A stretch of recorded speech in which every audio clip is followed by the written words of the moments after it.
Ora bem, turma, este documento é muito importante, que vocês deem bastante atenção a ele. É um documento que me acompanha há vários anos e que serve de síntese para esta matéria global para os alunos do nono ano.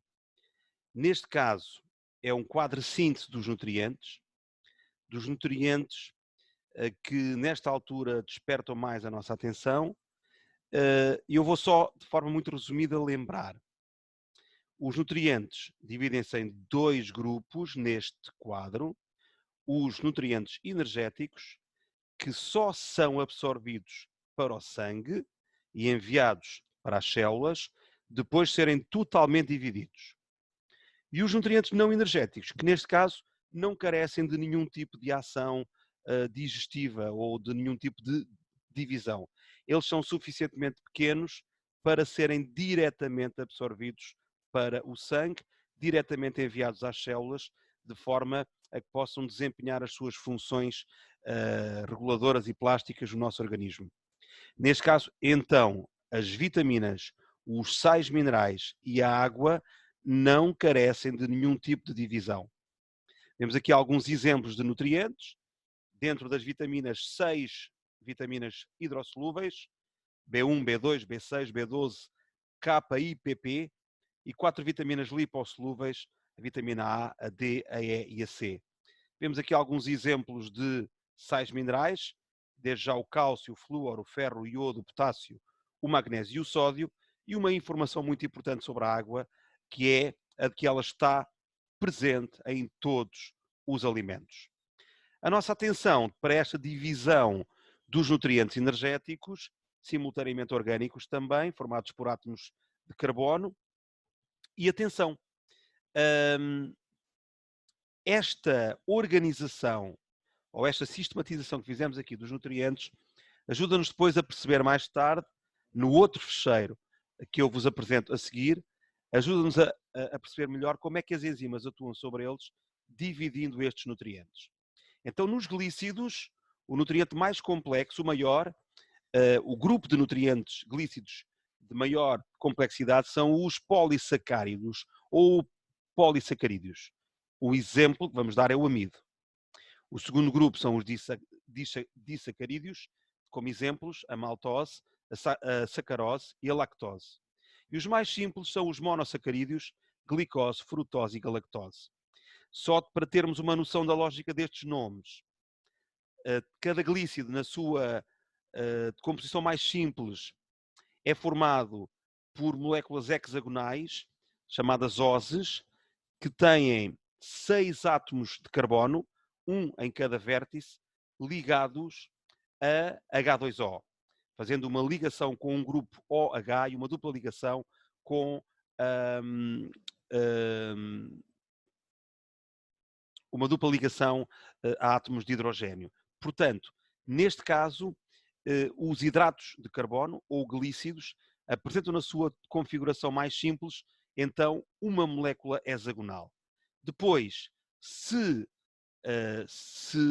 tivermos dois hexágonos juntos, portanto, duas oses juntas, nesse caso, já temos um disacarídeo, como exemplo, a maltose, a sacarose e a lactose. Na sua visão mais simples, então, nós temos monossacarídeos, neste caso, já com a molécula hexagonal completamente individualizada. Exemplos, glicose, frutose e galactose. Este quadro aqui mostra-nos como é que cada um deles é formado. A lactase, ou melhor, a lactose, é formada por glicose mais galactose. A sacarose é formada por glicose mais frutose. E a maltose é formada por duas glicoses unidas entre si. Quanto ao amido, é uma cadeia longa de glicoses unidas entre si, sendo que, como vimos aqui, cada duas glicoses forma uma maltose. No caso dos lípidos, os lípidos podem ser, neste caso, divididos em 3 grupos, neste aspecto que estamos a explicar aqui. Quando temos uma molécula de álcool chamada glicerol unida a 3 ácidos gordos, encontramos os triglicéridos. Se for uma molécula de álcool, de glicerol, unida a 2 ácidos gordos, nós temos os diglicéridos. Quando temos apenas uma molécula de álcool ligada a um ácido gordo, nós temos os monoglicéridos.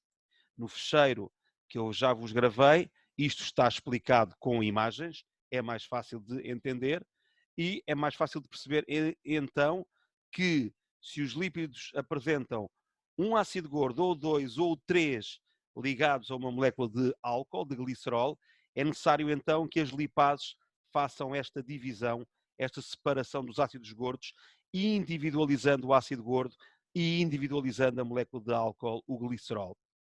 No caso, finalmente, das proteínas, elas são formadas por mais de 100 aminoácidos e depois podemos dar, em termos de nome, esta subdivisão.